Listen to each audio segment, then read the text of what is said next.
নমস্কার বন্ধুরা, বাংলা গল্পের সোনাঝুরিতে সকলকে স্বাগত। এ হচ্ছে ভিন্ন স্বাদের গল্প শোনার আসল মজা। প্রিয় বন্ধুরা, মজার মজার গল্পের আসরে আজ উপেন্দ্রকিশোর রায়চৌধুরীর ভারী সুন্দর মজার গল্প তোমাদের শোনাবো। গল্পের নাম বুদ্ধিমান চাকর। তো চলো শুরু করা যাক।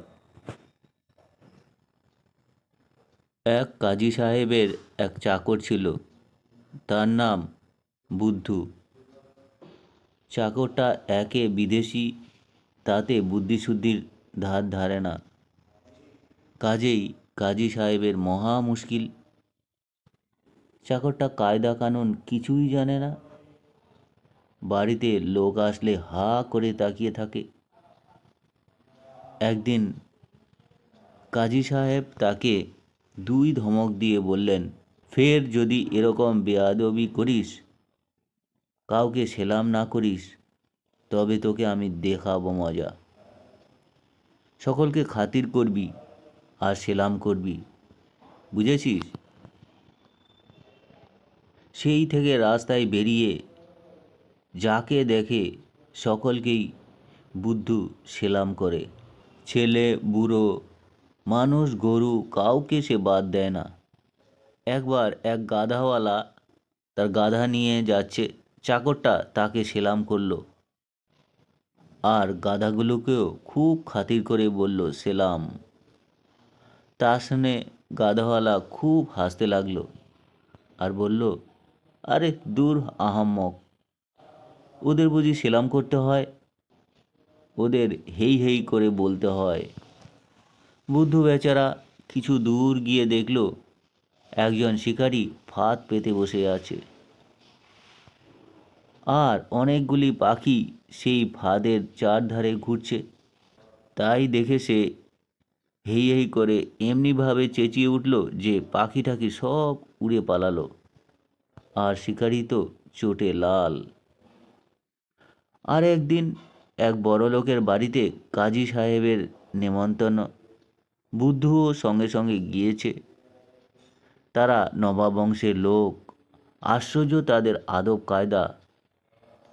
খেতে খেতে নিমন্ত্রণকর্তার দাড়িতে একটা ভাত পড়ল অমনি। একজন চাকর যেন গান করছে, এমনিভাবে গুনগুন করে বলতে লাগলো, ফুলের তলে বুলবুল ছানা, তারে উড়িয়ে দেনা উড়িয়ে দেনা। অমনি তার মনিব ইশারা বুঝতে পেরে দাড়ি ঝেড়ে ভাত ফেলে দিল। কাজী সাহেব বাড়ি এসে বুদ্ধুকে বলল, দেখলি তো কেমন কায়দা? আমার দাড়িতে যদি খাবার সময় এমন ভাত লাগে, তুইও ঠিক এমনি করে বলবি।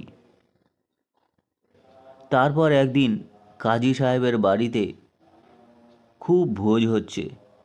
কাজী সাহেব চাকরের কেরামতি দেখার জন্য ইচ্ছে করে তার দাড়িতে একটা ভাত ফেলে দিলেন আর বুদ্ধকে চোখ টিপে ইশারা করলেন।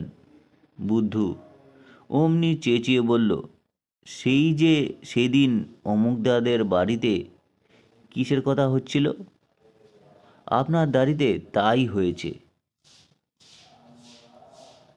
তা শুনে সব লোক হো হো করে হেসে উঠল।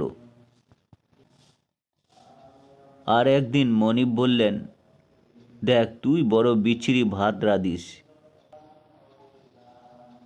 তুই এখনো ফ্যান গালতে শিখিসনি। আজ যখন ভাত বানাবি, ভাত সেদ্ধ হলেই আমাকে ডাকিস, আমি দেখিয়ে দেব।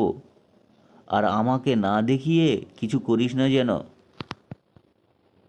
তো সেই দিন ভাত সেদ্ধ হতেই তো চাকর মনিবকে ডাকতে গিয়েছে।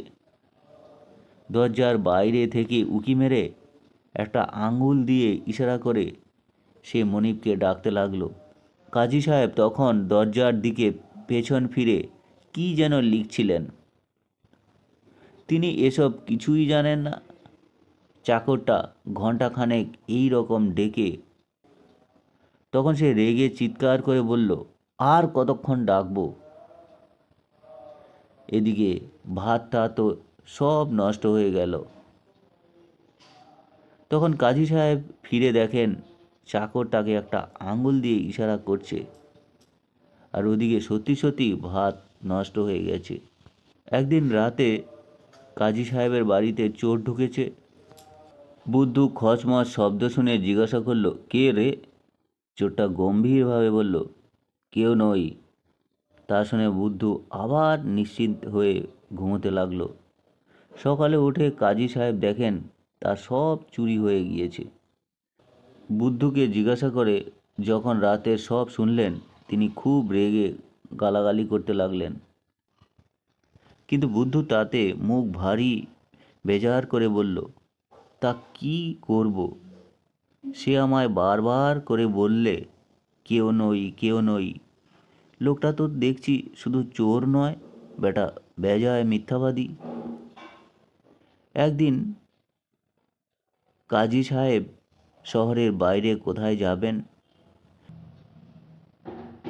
যাবার সময় বুদ্ধুকে বলে গেলেন, দেখিস দরজার উপর ভালো করে নজর রাখিস, দরজা ছেড়ে কোথাও যাস নে যেন, না হলে চোর আমাদের সব নিয়ে যাবে। কাজী সাহেব চলে গেলেন।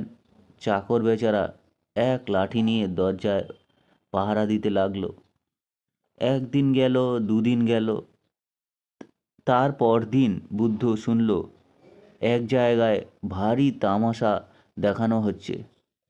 তাই তো বেচারা কি করে, অনেক ভেবে সে করল কি, বাড়ির দরজাখানা খুলে সেটাকে ঘাড়ে নিয়ে তামাশা দেখাতে গেল।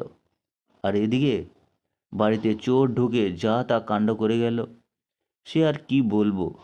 কাজী সাহেব বাড়িতে এসে দেখে সর্বনাশ, বাড়ির সিন্দুক আলমারি সব খালি।